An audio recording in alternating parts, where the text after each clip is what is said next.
निशान गादी, आप सब देख रहे थारा अधिकार। आज बहुजन मुक्ति पार्टी ने मुंबई मराठी पत्रकार संघ में प्रेस मीट ली है और उसमें उन्होंने आने वाले इलेक्शन में अपने कितने कैंडिडेट्स उतरने वाले हैं, किस तरीके से वो मुंबई और महाराष्ट्र में काम करेंगे, इस पर भी जो है पत्रकारों से बात की। थारा अधिकार से बात करते हुए जो है बहुजन मुक्ति पार्टी के जो लोग हैं उसमें प्रेम गुप्ता है जो मुंबई प्रदेश अध्यक्ष बहुजन मुक्ति पार्टी के हैं, अशोक मर्चंडे है जो मुंबई प्रदेश अध्यक्ष बहुजन मुक्ति पार्टी युवा प्रकोष्ठ से है, और इनके साथ में जो है संतोष विश्वकर्मा महाराष्ट्र प्रदेश महासचिव बहुजन मुक्ति पार्टी। और इन्होंने मुंबई मराठी पत्रकार संघ में जो है अपने विजन्स को लेकर बात की है।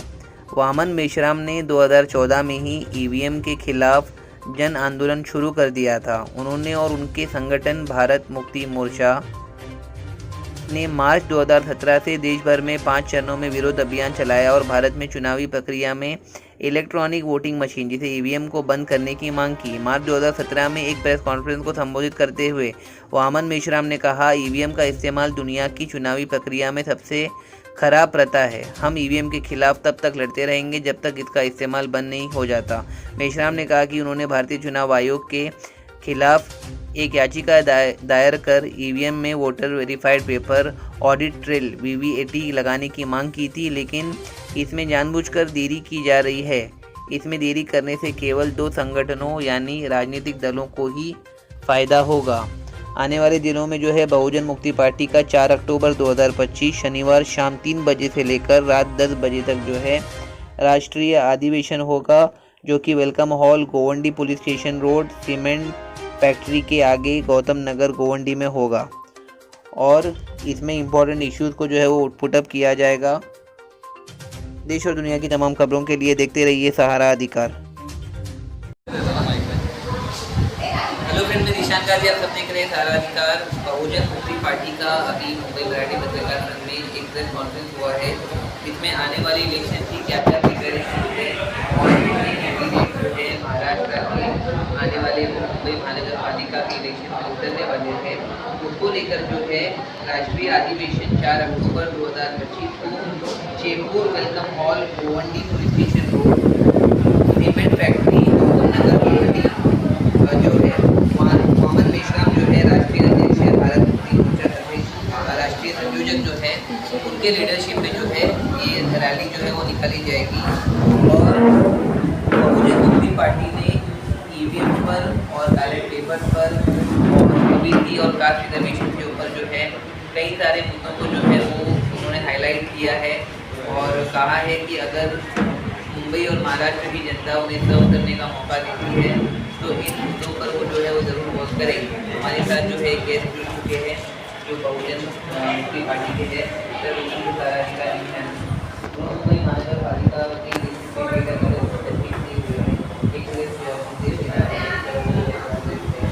और 283 तो आपकी जो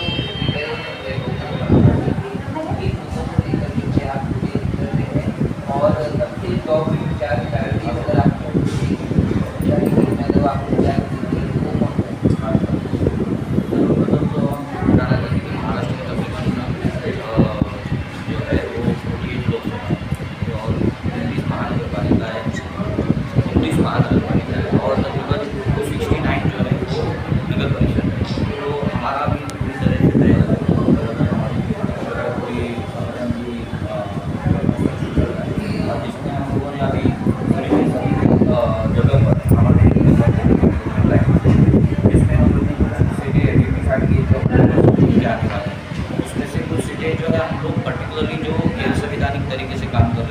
ईवीएम का यूज़ करें, जैसे भाजपा है या मान लो ये कांग्रेस पार्टी है या उनके अलायंस के जो लोग हैं जो ये देखते हैं कि पर्टिकुलरली गैर सार्वजनिक काम कर रहे हैं, संविधान के खिलाफ है, लोकतंत्र के खिलाफ है, तो उनके खिलाफ हम लोग हमारे कैंडिडेट जो है खड़े करके उनको हम लोग इन्वाइट करें। जहाँ पर हम लोग हमारा परसेंटेज ऑफ वोट महाराष्ट्र में बढ़ना चाहिए, इसलिए हम लोग वहाँ पर भी हमारे कैंडिडेट करेंगे। तो ऐसी तरीके से हम लोग पूरा 100% जगह पे हम लोग सीट खड़ा करना चाहिए। और मुझे ये दिखता है महाराष्ट्र में अभी जो परिस्थिति आपने देखा होगा, मराठवाड़ा जो विभाग है वहाँ पर तकरीबन सब जगह पे आपने देखा होगा पूरा ये आया हुआ बारिश की वजह से ये बहुत ज़्यादा नुकसान वहाँ पर हुआ है। और ये जो भाजपा का सरकार है, केंद्र सरकार हो, यहाँ पर प्रदेश सरकार हो, उनको कोई भी सपोर्ट देते हुए नहीं दिख रहा है। यहाँ पर सर क्या वर्बल टॉक चल रहा है, लेकिन एक्चुअल में कोई सपोर्ट नहीं मिल रहा। तो सपोर्ट के लिए हम कोशिश करते हैं कि आने वाले समय में अगर हमको लोगों की तरफ से समर्थन मिलता है, हमारी लोग अगर सरकार ला रहे, तो हम लोग 100% हमारे जो किसान हैं उनके 100% किसानों के जो है कर्जा माफ करेंगे। पीएम की रेटिंग में जो है मुंबई की कांग्रेस की पूरे महाराष्ट्र में, हम महाराष्ट्र के अभी मैं महाराष्ट्र कार्याध्यक्ष हूँ सर, जो है दीपक सिंह साहब यहाँ पर महाराष्ट्र के युवा आघाड़ी के अध्यक्ष हैं, यहाँ पर मुंबई की कार्यक्रम देखो उनकी प्रधान, तो हमारे पूरे महाराष्ट्र में तैयारी है। ऐसा नहीं कि पर्टिकुलर एक अभी मुंबई में कार्यक्रम लेने का पीछे का मकसद है कि Mumbai is the heart of city, यानी ये पूरे महाराष्ट्र का हार्ट है।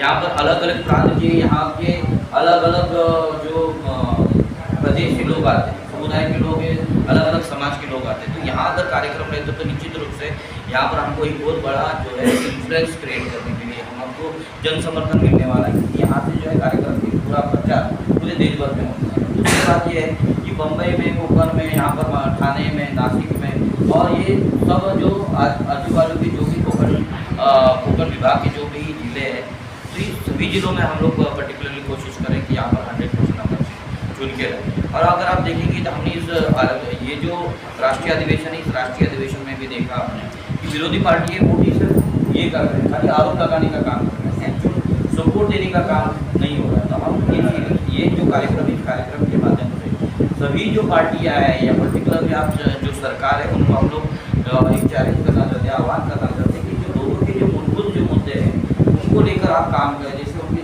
संवैधानिक अधिकार है, ओबीसी के आरक्षण का जो मुद्दा है वो ज़्यादा महत्वपूर्ण अभी तक नहीं हुआ है। तकरीबन 75-80 सर, आपकी वाणी को विराम देती हूँ, मुझे सिर्फ इस चीज़ का जवाब दीजिए, आपकी जो पार्टी है इसका हेतु क्या है, किस तरह जनता के बीच उभर के काम करेगी? क्योंकि आपने देखा है कि भारत में, महाराष्ट्र में क्राइम काफ़ी तेज़ी से बढ़ रहा है, महिला भी सुरक्षित नहीं है, इकोनॉमिक भी काफ़ी गंभीर रूप से निगल चुकी है, देखने के तो महंगाई काफ़ी बढ़ चुकी है।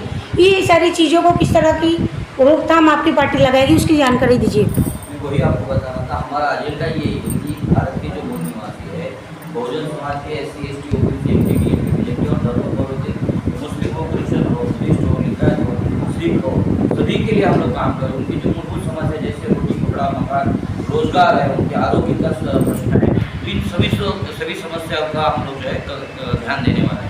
अभी आने वाले समय में आपने देखा कि ये जो प्रॉब्लम बढ़ रही है, जानबूझकर जो सरकार बैठी हुई है वो इंटेंशनली ये प्रॉब्लम क्रिएट कर रही है, क्योंकि लोग अगर मजबूर रहेंगे तो मजबूर अगर लोग रहेंगे तो क्या करेंगे, ये लोग जो है अपने शेयर करेंगे और उनकी जो मजबूरी उसमें आप वो यानी पूरा एंगेज रहेंगे।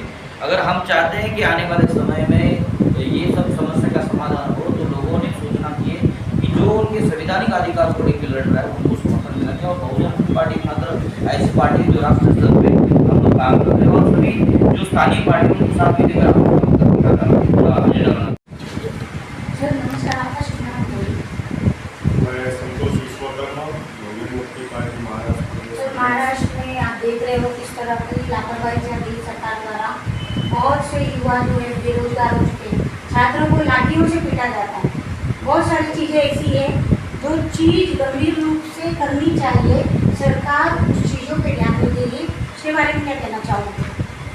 मैडम, मैं आपको एक बात बताना चाहूँगा कि बहुजन मुक्ति पार्टी जो है, जो आपने अभी बताया कि महाराष्ट्र में पूरे देश में युवा शिक्षित होकर के बेरोजगार हुए हैं, इंजीनियर, साइंटिस्ट, डॉक्टर बन के लोग रास्ते पे घूम रहे हैं। उसकी लड़ाई बहुजन मुक्ति पार्टी राष्ट्रीयवादी पूरे देश में लड़ाई लड़ रही है।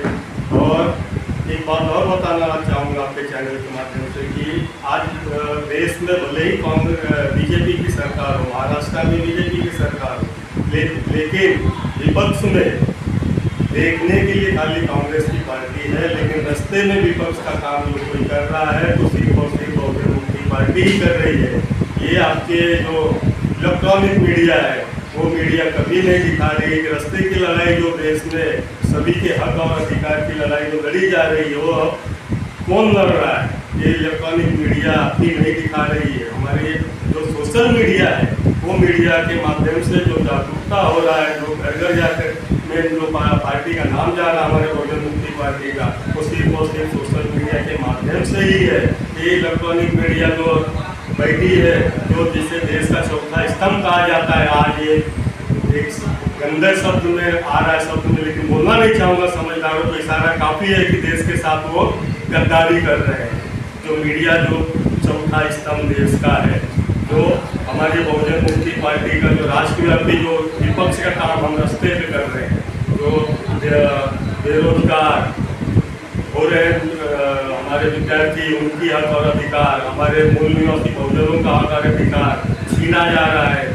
शिक्षा, आरोग्य, घर, सारी चीज़ें छीनी जा रही, उसकी लड़ाई सिर्फ और सिर्फ देश में बहुजन मुक्ति पार्टी लड़ रही है। धन्यवाद सर। आप युवा नेता हो, युवाओं के लिए आपकी पार्टी क्या करने वाली है? इस तरह हमारे महाराष्ट्र के मुख्यमंत्री की लाडली बहन योजना ला के बीच में लाडली बहनों को छोड़ के साइड हो गए, तो ऐसी लाडली बहनों के लिए आप लोगों के पास क्या प्रपोजल है आपकी पार्टी के माध्यम से? मैडम, देश में लगभग लोक संख्या के अगर आप देश में बेरोजगारी का माहौल निर्माण किया गया है। New education policy 2019 and new education policy 2020 के माध्यम से शिक्षण व्यवस्था को ही खत्म करने का काम किया गया है। और जो निजीकरण भारत सरकार में कांग्रेस हो या बीजेपी ने लाया है, जिसे हम LPG कहते हैं, लिबरलाइजेशन, प्राइवेटाइजेशन और ग्लोबलाइजेशन, इसके माध्यम से ये लोगों ने सारे युवाओं को या विद्यार्थियों को भूखमरी के कगार पर ले जाने तक का मामला सामने लाया है। दूसरा, युवाओं को बेरोजगार करने के लिए या महिलाओं को बेरोजगार करने के लिए उन्होंने लाड़की बहन योजना जैसा जो षड्यंत्र ये माना जाएगा उसे, कि अगर सरकार विफल हो चुकी है और युवाओं को रोजगार देने के लिए, पढ़ाई शिक्षा नीति देने के लिए विफल हो चुकी है, तो बहुत बड़े पैमाने पर युवा रास्ते पर उतर सकता है, महिला रास्ते पर उतर सकता है। तो इनकी जो मनुस्मृति के आधार पर जो नीति है कि बहुजन समाज को भारत में जिंदा सिर्फ इसलिए रखना है कि उन्हें गुलाम बनाए और 2 वक्त का खाना उन्हें प्रोवाइड किया जाए।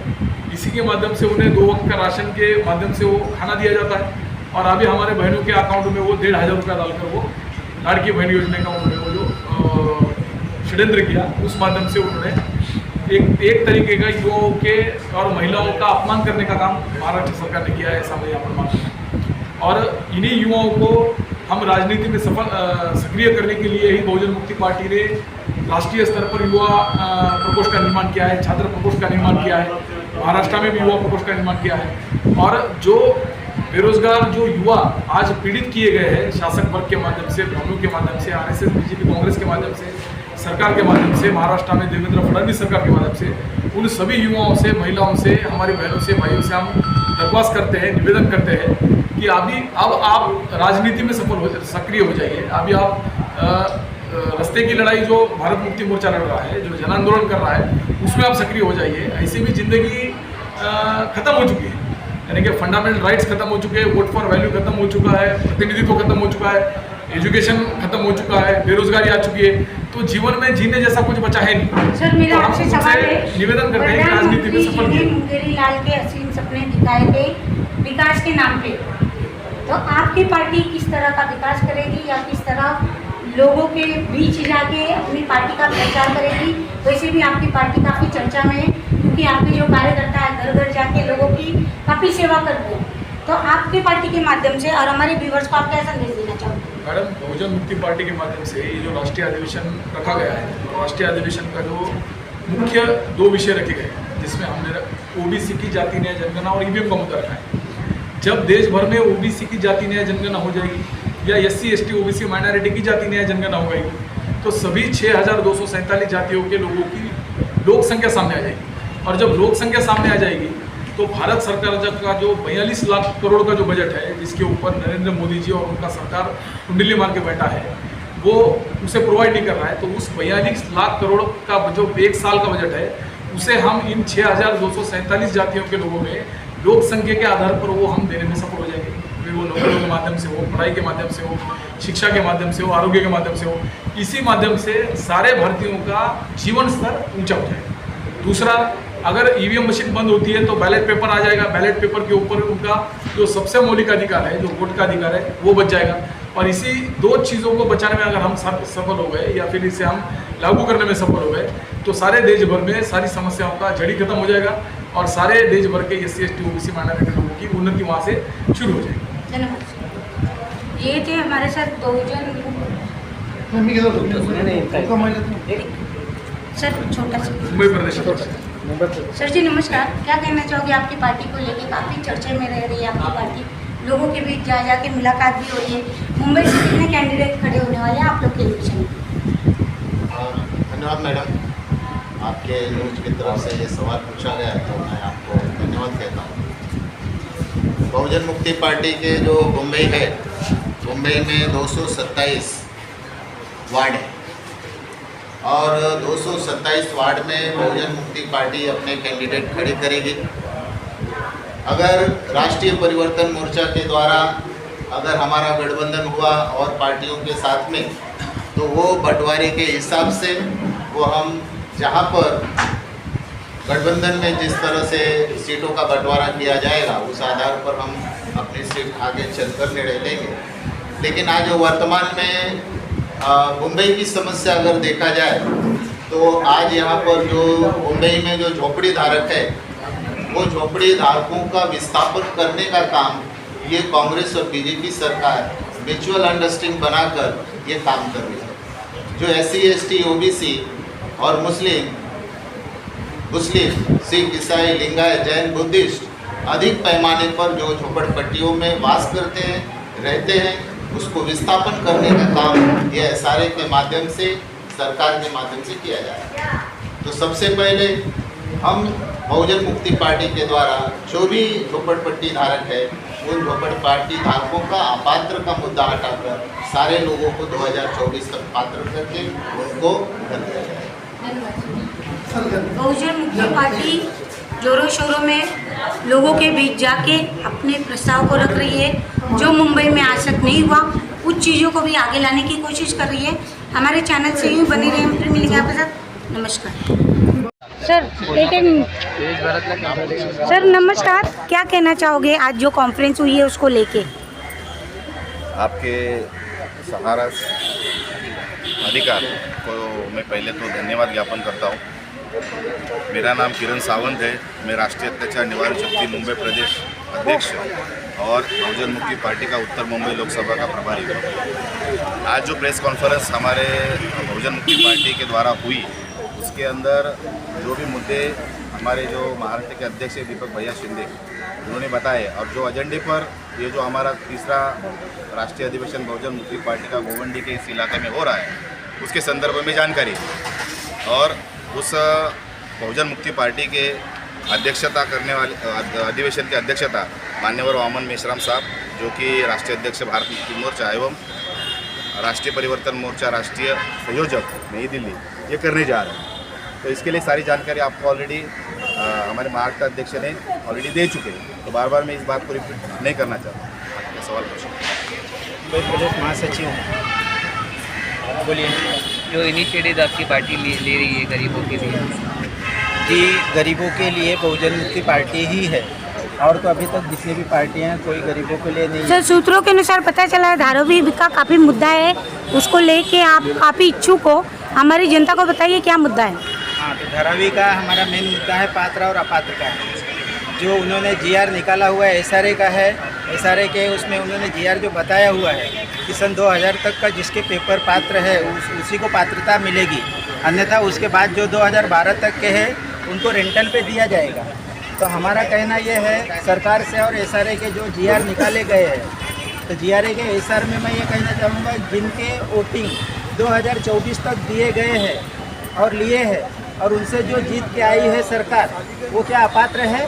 जो 2024 तक का आपको जितने भी वहाँ पे झोपड़पट्टी और जो घर आए वहाँ के दुकान के बदले दुकान, मकान के बदले मकान देना चाहिए, ऐसा सरकार को देना है और वो चीज़ हम लेके रहेंगे धारावी वासियों को। धारावी के मुद्दे को लेके वर्षाताई गायकवाड़ जी ने भी काफ़ी मुद्दा उठाया है, आपकी पार्टी क्या करने वाली है उसकी जानकारी दीजिए। मैडम उसका तो उन्होंने कोई मुद्दा उठाया ही नहीं, पात्र अपात्र का किसी ने मुद्दा उठाया ही नहीं है, किसी सरकार ने उठाया नहीं पात्र अपात्र का। वो पात्र करना नहीं चाहते, अपात्र सबको करना चाहते हैं। जब आप आज तक का वोट लेके जीत के अपना सरकार बनाते हो तो हमारे घर कैसे अपात्र हो सकते हैं? तो आपने 2000 तक का पेपर निकाल के आपने जीआर निकाला है कि वो उतने तक ही पात्र है, उसके बाद सब अपात्र है। तो 2000 के बाद में जितनी भी सरकारें बनी क्या अपात्र हैं क्या वो? अगर वो अपात्र हैं तो फिर आपकी मर्जी है, जो जीआर आपका काम करेगा। आपके साथ कितने रहवासी हैं?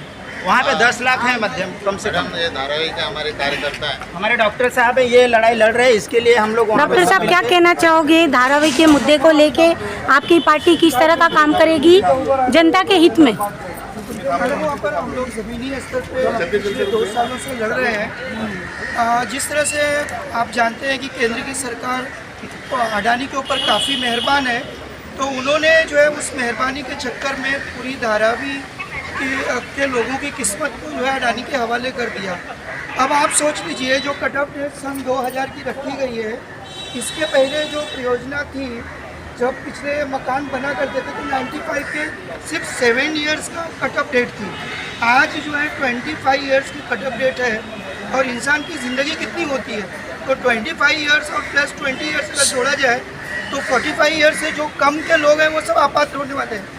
जिस तरह से आपने देखा होगा कि वहाँ की जो पहली लिस्ट निकली है मेघवाड़ी की, वहाँ पर मेघवाड़ी में 16% लोग सिर्फ पात्र हैं, 84% लोगों को अपात्र कर दिया गया। तो इस तरह से जो वहाँ के लोगों के साथ हो रहा है वो अन्याय हो रहा है, और ये एक षड्यंत्र है।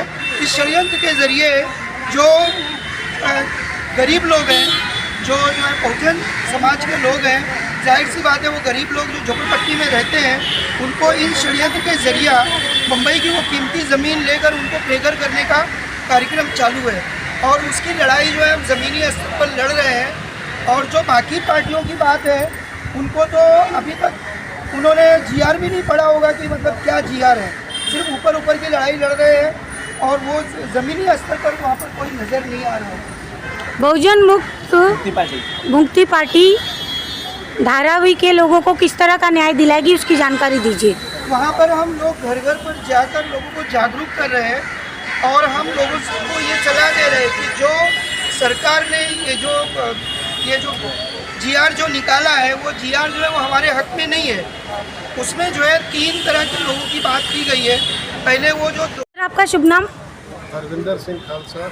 सर, क्या कहना चाहोगे बहुजन मुक्त पार्टी जो लोगों के लिए काम कर रही है, उनके बारे में क्या कहना चाहोगे? देखिए, सबजन बहुत सारी पार्टियां हैं देश में जो लोगों के काम के लिए वादे करते हैं बड़े बड़े, और काम होता नज़र नहीं आ रहा। तो ऐसे में बड़े समय से बहुजन मुक्ति पार्टी मूल निवासियों की पार्टी है, और बड़े गंभीर मुद्दे उठाती है। और यहाँ तक कि ये पार्टी कहती है कि हम जो भी वादे करेंगे 100 रुपये के स्टैम्प पेपर पे लिख के देंगे, यानी शब्द पत्र पे लिख के हम वादे करेंगे। ये आजकल की पार्टियों की तरह वो नहीं करते कि हम लोग किसी भी वादे को पूरा करो, कोई भी वादा कर दो और बाद में बोल दो ये तो जुमला था। तो ये जुमलेबाजी वाली पार्टी नहीं, ये सही काम करने वाली ग्राउंड लेवल की पार्टी आपकी अपनी पार्टी है। और बहुजन समाज की बहुत सारी पार्टियां हैं। बड़े दुख की बात है कि बहुत सारे लोग अलग अलग पार्टियों से जुड़े हुए हैं, लेकिन सबको एक मंच पे आना होगा। तो बहुजन मुक्ति पार्टी और उसके जो बाकी के सहयोगी संगठन हैं, ये सब पार्टियों को एक मंच पे लाने का प्रयास कर रहे हैं, और उसी के संदर्भ में ये जो राष्ट्रीय मोर्चा अभी लगेगा, राष्ट्रीय परिवर्तन मोर्चा, ये जो प्रोग्राम रखा। सर, मेरा एक छोटा सा सवाल है आपको। धारावी में डेंगू मलेरिया जैसी बीमारी अडानी खुद वायरल फैला रहा है, जिससे वहाँ की जो जनता है वो काफ़ी तकलीफ में आ चुकी है, उसके बारे में क्या कहना चाहोगे? देखिए, डेंगू मलेरिया तो एक नेचुरल बीमारी है, फैलाया गया था कोरोना। उनका सवाल ये है कि अडानी जो है धारावी की झोपड़वासियों को कब्जा कर जमीन बनाना चाहता है और बहुत अच्छा प्रोजेक्ट खड़ा करना चाहता है, लेकिन 10 लाख से अधिक गरीब लोग वहाँ पर बसते हैं, उनको साइडलाइन करके दूसरी जगह शिफ्ट करने का प्लान है, सिपाही विरोध कर रहे हैं। आप इसके बारे में क्या सोचते हैं? उन गरीब लोगों को कैसे डेवलप करना चाहिए? जी, अडानी को जिस तरह से प्रोजेक्ट किया जा रहा है इस देश में, ये खाली धारावी की तो प्राइम लैंड है, ये तो बीकेसी की तरह बहुत ही महंगी लैंड है, और ये सीधा प्रॉफिट ही प्रॉफिट वाली बात है। जबकि असली बात है कि इसको और जगहों पर, बहुत सारी जगहों पर सिर्फ 1 रुपया कुछ बड़े एरिया के हिसाब से इनको ज़मीन फ्री में दी जा रही है लीज पे, और वो उसके लिए जंगल कटाए जा रहे हैं। मतलब कोई पर्यावरण की सफाई मतलब सवाल नहीं पूछा जा रहा है, हल नहीं किया जा रहा है, बस इनको दे दो, पेड़ कटा दो। 10 लाख पेड़ बोलते पिछले समय में काटे जा रहे हैं। तो ये जो अदानी अंबानी जो है, इनका जो ये जो भूख है ना, वो आग की तरह है। आग में हम कितना भी ईंधन डाल देंगे, आग बुझेगी नहीं।